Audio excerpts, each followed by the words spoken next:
Hello. Thank you all for attending. It's strange as ever with an empty room to talk to, so I can ask things like, can you all see me? And I'll have to take it on faith that you can. You won't see me for long because we're mostly going to focus on the purpose of this, which is just sharing some information and thoughts.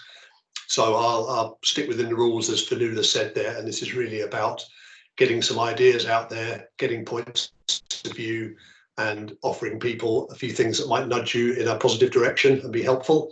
So that's the spirit in which we're doing this. So I'll go vanish now and we'll jump into some slides. So first off, I guess everyone's heard the term energy transition plenty often now, maybe within their own company, but from Oil and Gas UK, the press, etc., and social media.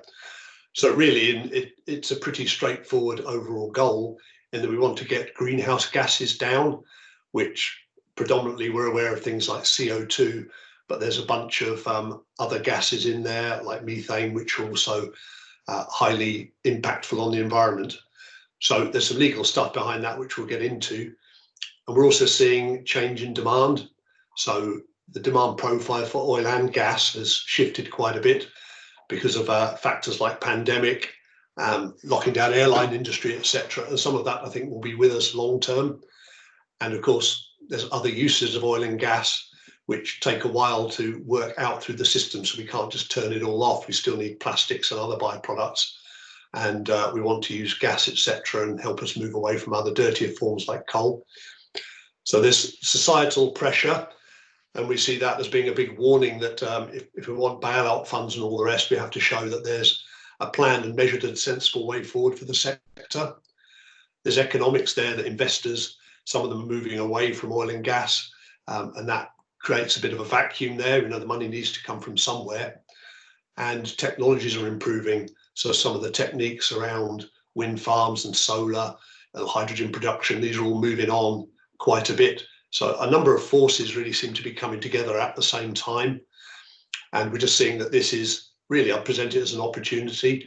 So turning this from negativity around oil and gas, which can impact us bringing talent into the sector, and saying this is part of helping us get to clean energy. So oil and gas has a lot of clout and can get stuff done and has a lot of facilities that are needed in this transition. So some positives, as I say, to take from that.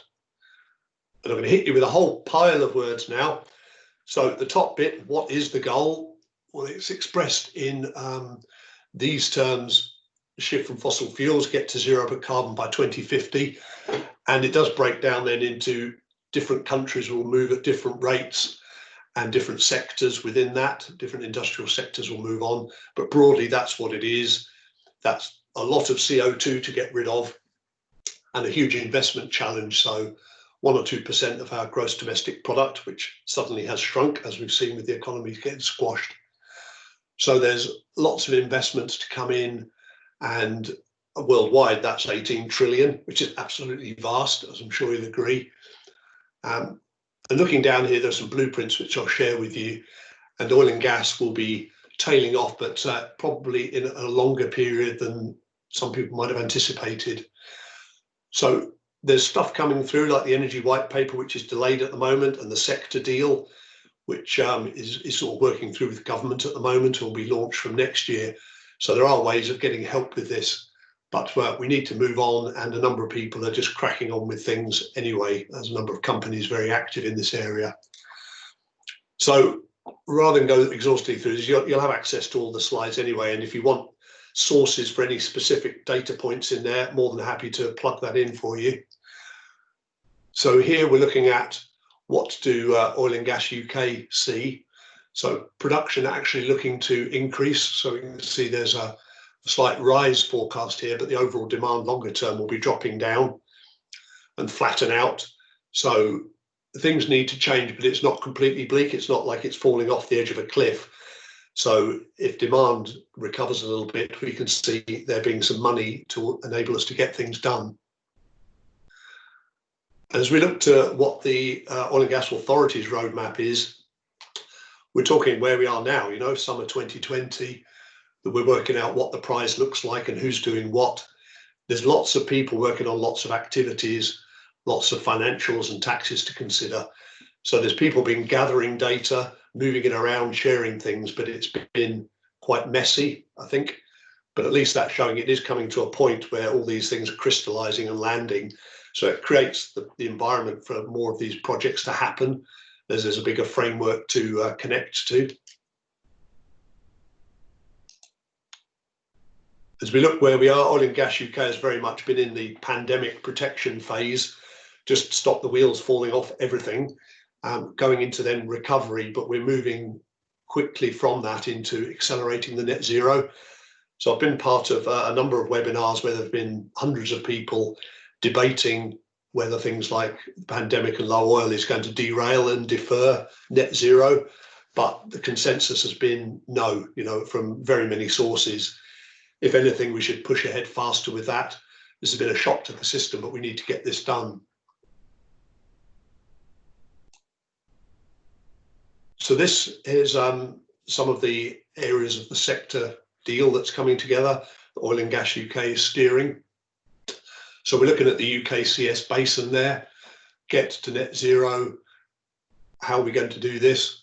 Well, we need changes in the workforce. So we've seen with pandemic, there could be maybe 30, 40,000 people to exit or perhaps now be repurposed. So maybe the net employment figure will be able to be held up. So some people have to be working in a different way on different things. So different types of engineering project, different roles in operations and maintenance, etc., different roles offshore. And of course, some of the information management stuff that goes behind that will need a bit of a rethink too, but it allows us to be mindful about how that's evolving and how we can educate ourselves to get after that. So some of these bits of detail, again, you can go through at your leisure and we'll get onto a bit more detail of what these things are. So we have a Net Zero Solution Centre coming. So we know there's investment locally, the Aberdeen Renewable Energy Group, and a number of people pulling together to create this. So creating a Net Zero Ops Centre, integrating renewables with that, so different parties collaborating in ways they've not very much before, how we can look at hydrogen production, etc., and what we can do with the subsurface skills around reservoir suitability for long-term carbon storage and possibly hydrogen storage as well. So we'll see how that applies as we move on. This is a bit of a diagram here. It's one popular with the OGA and the OGUK. So it's showing a number of activities that are happening here. So one example of this I could give is the Acorn Project, which some folks might be aware of, being run by Pale Blue Dot, which is going to become effectively a kind of reverse operator. So looking to take a facility like St Fergus and be able to do hydrogen production there and be able to then push CO2 that it's gathering back out and store it out in reservoirs, but also take the hydrogen and send it down existing gas pipelines. So one of the big challenges has been domestic CO2 production from things like central heating. So hydrogen can be injected in at up to about 20%, and it makes the whole combustion cleaner and saves or defers what would be probably hundreds of thousands of boiler replacements, which are costly and take time. So it's using oil and gas infrastructure, but there'll have to be different metering, different taxation impacts, and looking at how it would take CO2 produced from central belt industry, bring it back up to places like St Fergus, do some reprocessing and do storage offshore.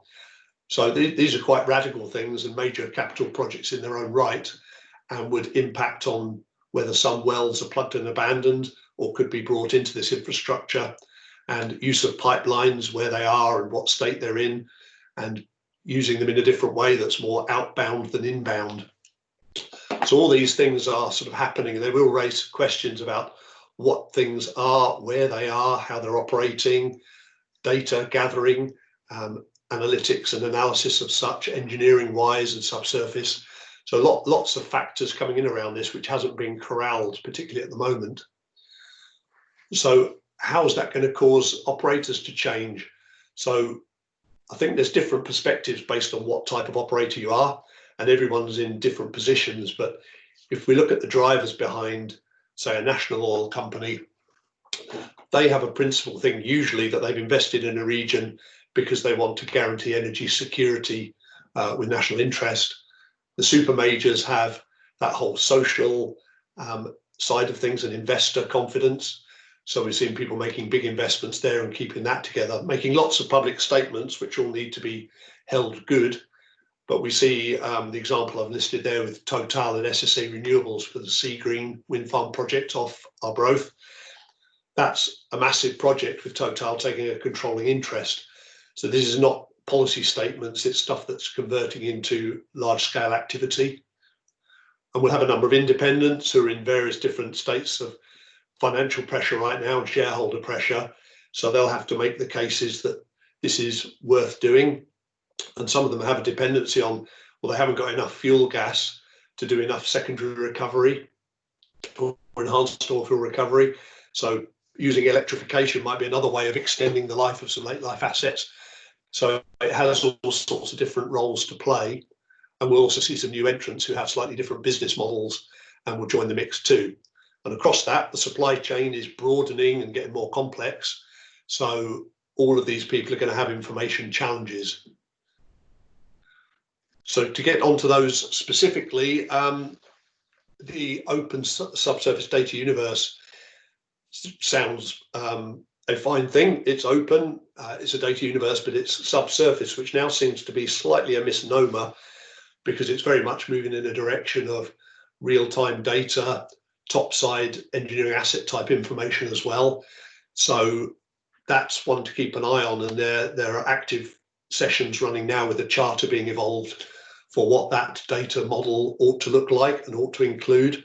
So that's starting to get into the nitty-gritty, which saves us all toiling individually with those challenges, doing it through more community action.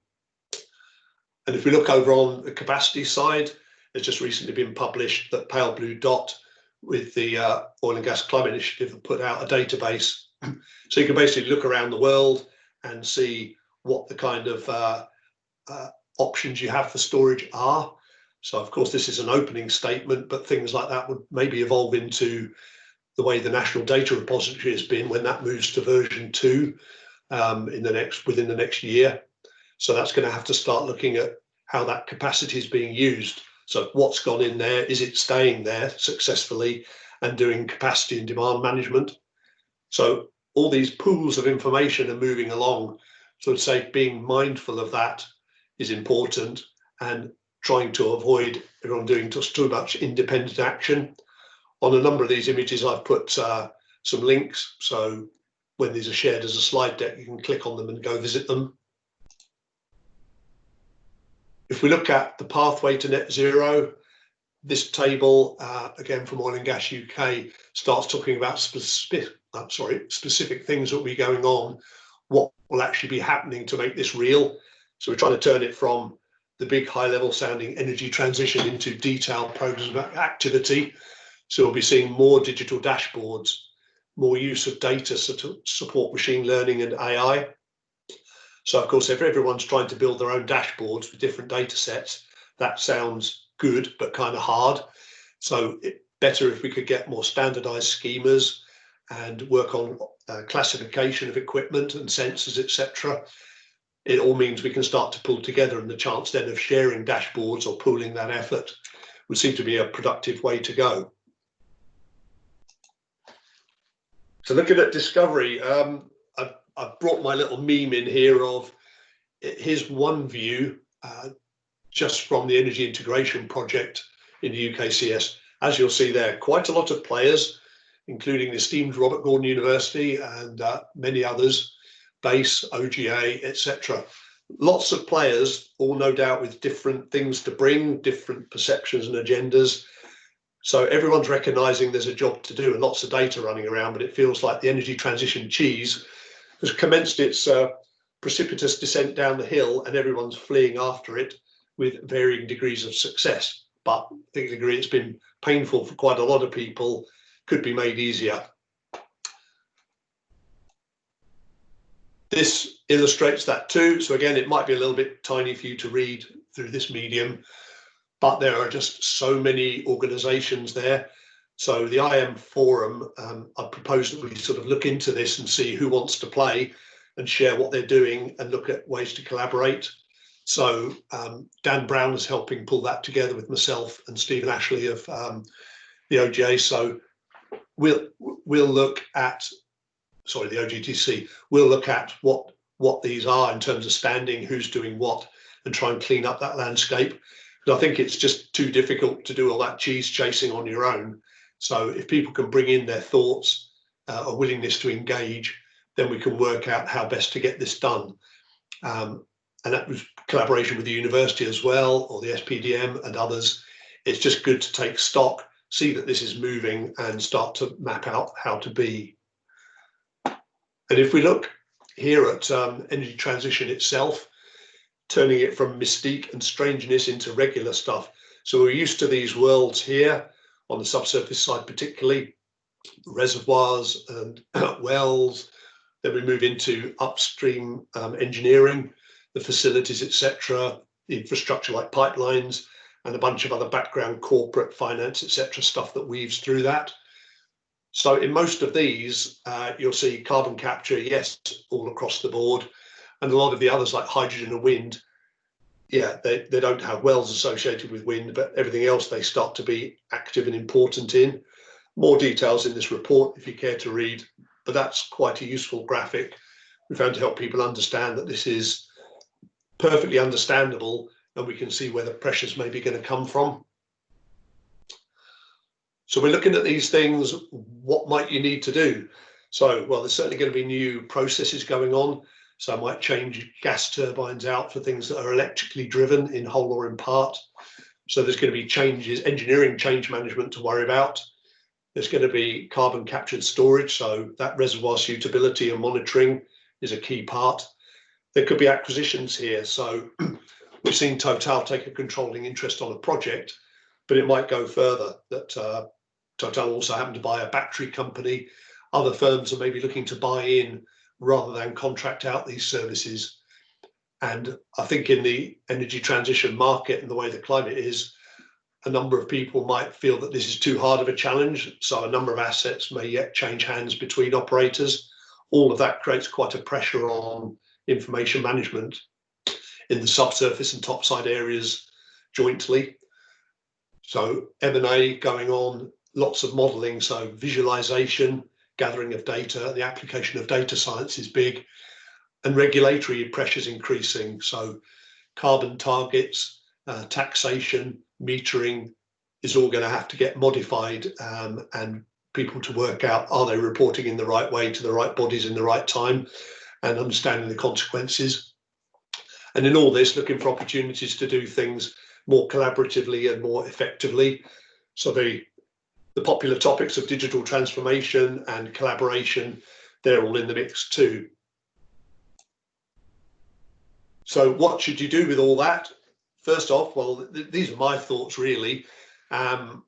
It's good to know what your company is doing. So what projects are being considered, what's your strategy, who's involved? Because to be honest, I think IM is not the sort of thing you want to leave till late on in the process. Anyone doing any planning, modeling, etc., it's good to get the right information in at the outset and seeing what you're trying to build. So yes, there aren't a lot of experts around on this because it's still too formative. So offer help, get involved, don't be shy. And there are multiple groups out there, but certainly we've seen a few that are pushing forward on this. The IM Forum in particular, there's a meeting Thursday afternoon this week. So Dan is a good conduit to that, just to maintain being informed if nothing else, but actively participate if you've something you want to contribute. And as we go through, it's considering how your skills are going to need to change. So what things might come along that you don't know about. Are you going to get that from a trusted advisor? Are you going to get that by learning that yourself or hiring people with that particular talent? So these things are worth taking a look at and figuring out what your stance should be. And I would say if we all share what we learn, so we're all doing work in this area, it's good really to pass that back and forth and pool it. It's technically more easy than ever, and we're all remote, so we've got the wherewithal, we just need the motivation to do so. And especially use information management to help people work successfully from home. I think we're going to be in this for the long run, and it can be a positive way to work.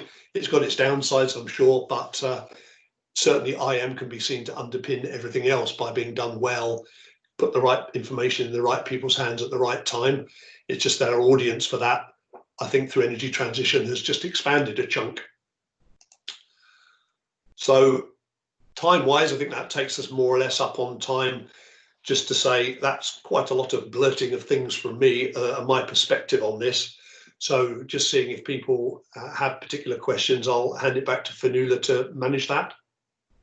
Ace, thanks so much, Neale. I'm really refreshed by this being a pragmatic look at the information and data challenges in transition, rather than a, as you say, let's all just throw ourselves down the hill after the cheese and not necessarily with any particular plan.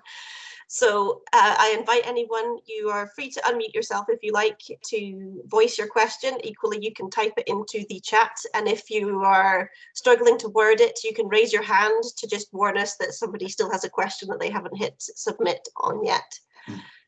To get us started, I think, what lessons would you want the kind of the new generation of transition data and information managers to take into that new practice that they've learned from traditional energy work?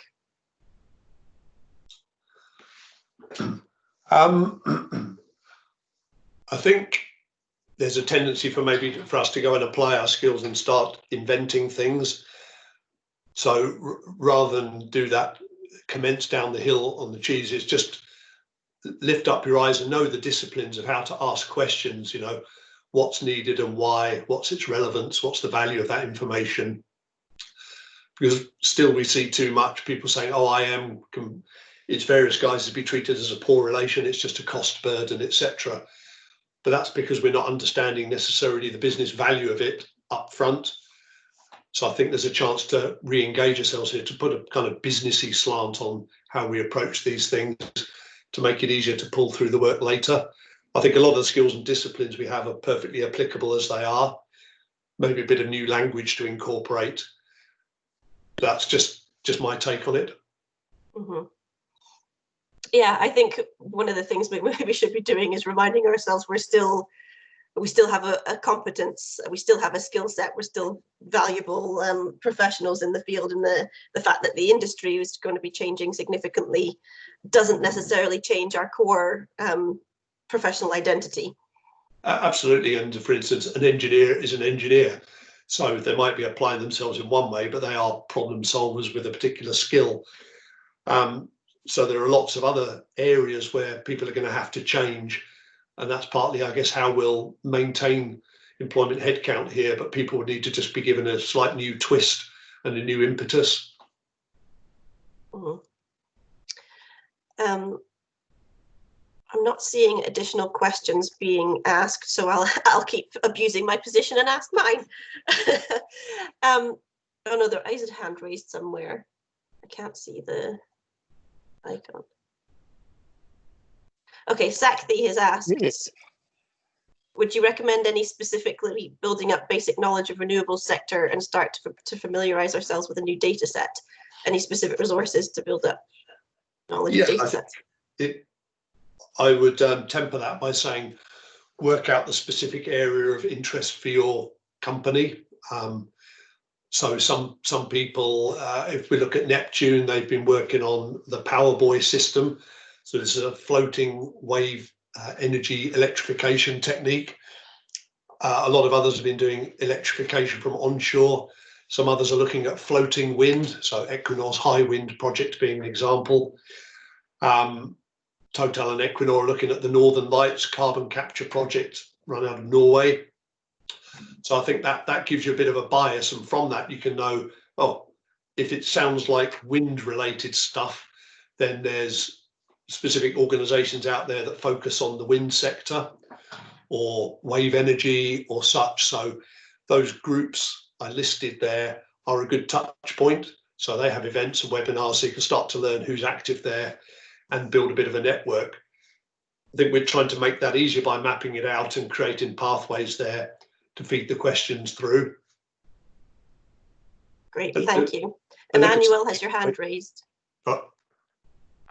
Emmanuel in the list has a hand raised. Do you want to ask a question? Yeah. Hi. Can you hear me? Yes, we can. Yeah.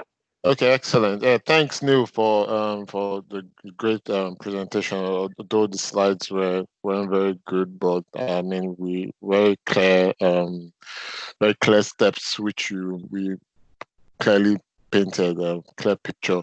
My question is going into this transformation journey that most of the energy companies are trying to undertake. I from your experience, what's the biggest blocker, the biggest challenge? I mean, in this journey for any energy company, be it a large multinational or maybe one of the smaller oil and gas exploration and production companies. What's the biggest challenge you would see them facing in achieving this the net zero aspirations? Is it in the space of the right or competent people to do the jobs, or I mean just a feel of what you feel is the biggest blockers for this? Yeah. So good question, thank you. And I would answer it. It's always going to be it depends type of answer, but for some people it's going to be purely the money. They can't make the economics work, and they're struggling with that. So for some of those people, the targets still have to be hit. So that puts a lot of financial pressure. So one group will be like that.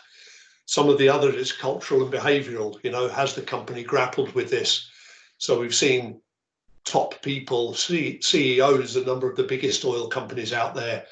So I think without that strong commitment from the top saying we're doing this, the project's going to struggle to get moving and stay moving, because as soon as there is a sort of wind against us, like the oil price drops a little, things get deferred or cancelled.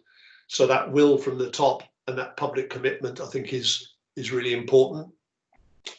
I think in terms of the skills to get things done, companies can buy in a lot of what they want, in the sense that if you want floating wind electrification, well, you go and speak to one of the big engineering firms that does that. They can make the plans. You just look how to hook up to your facility, and that can proceed. So I think those are things that the sector knows how to handle. Probably they haven't worked out how to do all the information sharing particularly well to make that easier. So I think that the base skills are all right there, but it's really that will from the company, underpinned by the shareholders, holding them to it, to making sure the funding is still available. But people are starting to do successfully at scale. Thanks, Neil.